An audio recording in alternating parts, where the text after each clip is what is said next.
ఉమ్మడి కరీంనగర్ జిల్లాలో కేంద్ర సహాయ మంత్రి రాష్ట్ర మంత్రులు పర్యటనలు చేపట్టారు. జగిత్యాల నియోజకవర్గంలో పలు అభివృద్ధి పనులకు కేంద్ర సహాయ మంత్రి బండి సంజయ్ శంకుస్థాపన చేయగా, సిరిసిల్ల జిల్లాలో అపెరల్ పార్కును మంత్రులు తుమ్మల నాగేశ్వరరావు, శ్రీధర్ బాబు, పొన్నం ప్రభాకర్లు ప్రారంభించారు. జగిత్యాలలో ఎమ్మెల్యే సంజయ్, మాజీ ఎమ్మెల్సీ జీవన్ రెడ్డి మధ్య ఆధిపత్య పోరు కొనసాగుతోంది. పెద్దపల్లి జిల్లాలో కూతురికి ఉరివేసి చంపి ఓ తల్లి తాను ఆత్మహత్య చేసుకున్న ఘటన కలకలం రేపుతోంది. ఇక కొండగట్టులో చిన్న హనుమాన్ జయంతి వేడుకలు ఘనంగా జరిగాయి. ఈ అంశంపై మా ఉమ్మడి కరీంనగర్ జిల్లా ప్రతినిధి రామకృష్ణ మరిన్ని వివరాలు అందిస్తారు.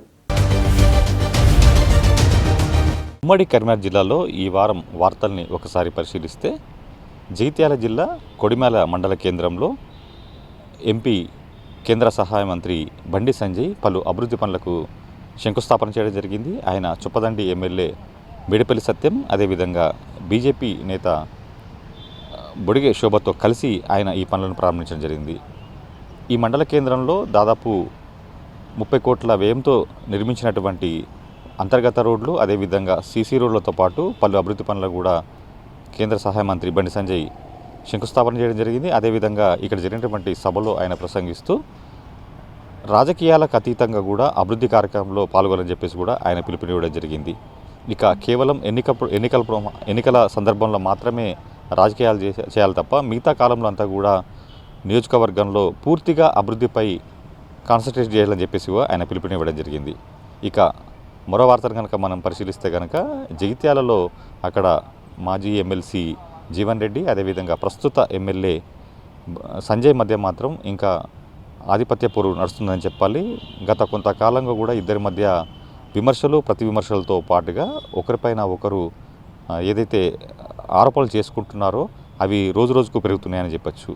ఒక సభలో ఏదైతే జీవన్ రెడ్డి మాట్లాడుతూ 10 ఏళ్ల కాలంలో బీఆర్ఎస్ అధికారులు ఉన్నటువంటి సందర్భంలో అప్పుడు తమ కార్యకర్తలపై, కాంగ్రెస్ కార్యకర్తలను కేసులు పెట్టి వేధించినటువంటి వ్యక్తి ఇప్పుడు మళ్ళీ కాంగ్రెస్ పార్టీలోకి వచ్చి ఇప్పుడు పెత్తనం చెలాయిస్తున్నారు, అదేవిధంగా మళ్ళీ వాళ్ళపైన దౌర్జన్యం చేస్తున్నారని చెప్పేసి కూడా ఆయన వ్యాఖ్యానించడం జరిగింది. అప్పుడు కార్యకర్తలను హింసించడమే కాకుండా ఇప్పుడు మళ్ళీ తమ కార్యకర్తలకు అన్యాయం జరుగుతున్నటువంటి ఆవేదనను జీవన్ రెడ్డి వ్యక్తం చేయడం జరిగింది. అయితే దీనికి ఘాటుగా స్పందించినటువంటి ఎమ్మెల్యే సంజయ్ ఏదైతే ఆయన టీడీపీ నుంచి కాంగ్రెస్లోకి రాలేదా అని చెప్పేసి ఆయన ప్రశ్నించడం జరిగింది. ఆయన కూడా పార్టీ మారారు కదా అంటూ కూడా ఆయన ఎదురుదాడి దిగడం జరిగింది. అయితే మళ్ళీ ఈ వ్యాఖ్యలను కూడా జీవన్ రెడ్డి ఖండించడం జరిగింది. తాను అప్పుడున్నటువంటి పరిస్థితుల నేపథ్యంలో ఎన్టీఆర్ను విభేదించి తాను టీడీపీ నుంచి కాంగ్రెస్లోకి రావడం జరిగింది. అదేవిధంగా సుదీర్ఘకాలం 30 ఏళ్ల పాటు కూడా తాను కాంగ్రెస్ పార్టీలోనే ఉంటూ ఇటు కాంగ్రెస్ పార్టీ గడ్డుకాలంలో ఉన్నటువంటి సందర్భంలో కూడా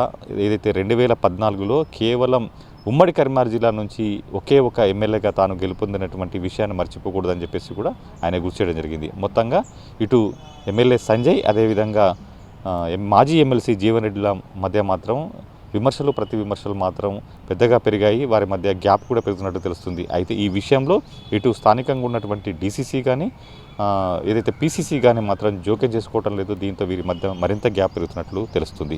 ఇక ఈ నెల 27న ఎల్కతుర్తిలో జరిగేటువంటి బీఆర్ఎస్ రజతోత్సవ సభకు ఉమ్మడి కరీంనగర్ నుంచి భారీ జన సమీకరణకు ఇటు స్థానిక నేతలు ప్రయత్నిస్తున్నారు. అదేవిధంగా జన సమీకరణకు కూడా ఇప్పటికే ముమ్మర ప్రయత్నాలు మొదలుపెట్టారు. ఇక్కడ ఉన్నటువంటి స్థానిక నాయకత్వం కూడా దానికి సంబంధించినటువంటి ఏర్పాట్లపై నిమగ్నం చేసింది.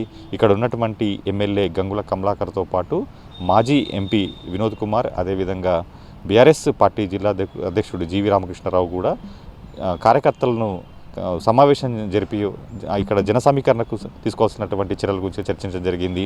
మొత్తంగా ఉమ్మడి కరీంనగర్ జిల్లా నుంచి దాదాపుగా 600 బస్సుల ద్వారా ఇక్కడ జనాన్ని సభకు తరలించేందుకు పెద్ద ఎత్తున ఏర్పాట్లు చేస్తున్నారు. ఉమ్మడి కరీంనగర్ జిల్లా నుంచి దాదాపుగా 1,00,000 జనాన్ని తరలించేందుకు ప్రయత్నిస్తామని చెప్పేసి కూడా ఎమ్మెల్యే గంగుల కమలాకర్ ప్రకటించడం జరిగింది. ఇక ఏదైతే బీఆర్ఎస్ పార్టీ అనేది కేవలం బీఆర్ఎస్ కార్యకర్తలకు సంబంధించిందే కాదు, ఒకవేళ కేసీఆర్ లేకపోతే తెలంగాణ ఉద్యమమే జరగకపోయేది. అదేవిధంగా ఇదొక పండగ వాతావరణంలో తెలంగాణ ప్రజలందరూ కూడా జరుపుకోవాలని కూడా ఎమ్మెల్యే గంగుల కమలాకర్ పిలుపునివ్వడం జరిగింది. మొత్తంగా ఈ కార్యక్రమానికి భారీ జన సమీకరణ మాత్రం ఇప్పటికే పెద్ద ఎత్తున కార్యక్రమాలు చేపడుతున్నారు. ఎక్కడికక్కడ సమావేశాలు ఏర్పాటు చేస్తూ మాత్రం భారీ జన సమీకరణకు ఏర్పాట్లు జరుగుతున్నాయి. ఇక మరో అంశాన్ని పరిశీలిస్తే కనుక ఏదైతే రాజన్న సిరిసిల్ల జిల్లాలో అప్రెల్ పార్కును మంత్రులు ప్రారంభించారు. మంత్రులు శ్రీధరబాబు, అదేవిధంగా తుమ్మల నాగేశ్వరరావు, పొన్నం ప్రభాకర్లు ముగ్గురు కూడా అప్రెల్ పార్కును ప్రారంభించిన తర్వాత అక్కడ జరిగినటువంటి సభలు కూడా ప్రసంగించడం జరిగింది. తుమ్మల నాగేశ్వరరావు మాట్లాడుతూ గత 10 ఏళ్ల కాలంలో ఆర్థిక విధ్వంసం జరిగింది, అప్పులపైన అప్పులు కూరుకుపోయినటువంటి రాష్ట్రాన్ని తాము మెల్లమెల్లగా కుదుటపరుస్తున్నాము, అదేవిధంగా ముఖ్యమంత్రి ఇచ్చినటువంటి హామీలను ఒక్కొక్కటిగా నెరవేరుస్తున్నాము. అయినప్పటికీ కూడా ప్రతిపక్షాలు కావాలని విమర్శలు చేస్తున్నాయి. అయినప్పటికీ కూడా తాము ఎక్కడా వెనుకడుగు వేయట్లేదు. అదేవిధంగా రైతులకు పెద్ద ఎత్తున తమ ప్రభుత్వము అన్ని సంక్షేమ కార్యక్రమాలను అందిస్తుంది. అందుకే 33,000 కోట్ల రైతులకు అందించిందని చెప్పేసి కూడా ఆయన చెప్పడం జరిగింది.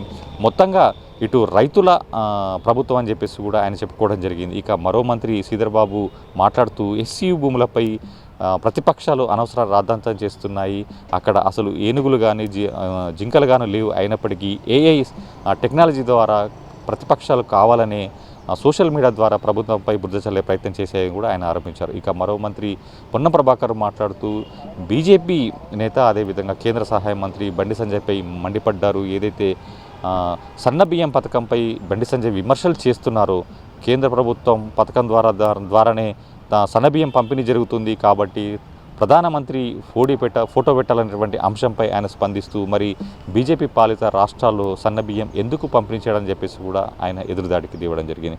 ఇక మరో వార్తను పరిశీలిస్తే కనుక పెద్దపల్లి జిల్లా కేంద్రంలోని టీచర్స్ కాలనీలో అక్కడ ఒక వివాహిత తన 3 ఏళ్ల చిన్నారికి ఉరివేసి ఆత్మహత్యకు పాల్పడింది. ఆయన భర్త ఎల్ఐసిలో ఏజెంట్గా పనిచేస్తున్నారు. భర్త ఇంట్లో లేని సమయంలో ఆమె ఇంట్లో ఉరివేసుకొని తన కూతురుకి ఉరివేసి తను కూడా ఉరేసుకొని చనిపోయినటువంటి ఘటన చోటు చేసుకుంది. అయితే ఈ ఘటనపై పోలీసులు కేసు దర్యాప్తు చేస్తున్నారు. మొత్తంగా ఈ ఒక ఘటన పెద్దపల్లి జిల్లా కేంద్రంలో సంచలనం రేపిందని చెప్పొచ్చు. జగిత్యాల జిల్లా కొండగట్టు అంజన్న ఆలయంలో చిన్న హనుమాన్ జయంతి వేడుకలు ఘనంగా ప్రారంభమయ్యాయి. 3 రోజుల పాటు జరిగేటువంటి చిన్న హనుమాన్ జయంతి వేడుకలకు సంబంధించి ఆలయ అధికారులు ఇప్పటికే పూర్తి స్థాయి ఏర్పాట్లు చేయడం జరిగింది. అదేవిధంగా పోలీసు యంత్రాంగం కూడా ఎలాంటి అవాంఛనీయ సంఘటనలు చేసుకోకుండా భారీ బందోబస్తును కూడా ఏర్పాటు చేయడం జరిగింది. అంజన్న మాలదారులంతా కూడా ఇక్కడికి పెద్ద ఎత్తున వస్తూ ఉంటారు. కేవలం కరీంనగర్ జిల్లానే కాకుండా వరంగల్, మెదక్, ఆదిలాబాద్, నిజామాబాద్ జిల్లాలతో పాటు ఇతర రాష్ట్రాల నుంచి కూడా ఇక్కడికి పెద్ద ఎత్తున అంజన్న మాలదారులు వచ్చి ఇక్కడ అంజనను దర్శించుకొని మాల విరమణ చేస్తుంటారు. చిన్న హనుమాన్ జయంతి సందర్భంగా ఇక్కడ అన్నీ కూడా అంజన్న కొండగట్టు పరిసర ప్రాంతాలంతా కూడా కాషాయమయంగా మారినటువంటి పరిస్థితి ఉంది. మొత్తంగా చిన్న జయంతి హనుమాన్ ఉత్సవాలు కేవలం మాలధారణలు కాకుండా ఇతర సామాన్య భక్తులు కూడా పెద్ద ఎత్తున రావడంతో కూడా ఇక్కడ అంజన్న ఆలయ పరిసరాలు కూడా కిక్కిరిసిపోయినటువంటి పరిస్థితి ఉంది. కెమెరామెన్ వినయ్ కుమార్తో రామకృష్ణ, మహాన్యూస్, కరీంనగర్ జిల్లా నుంచి.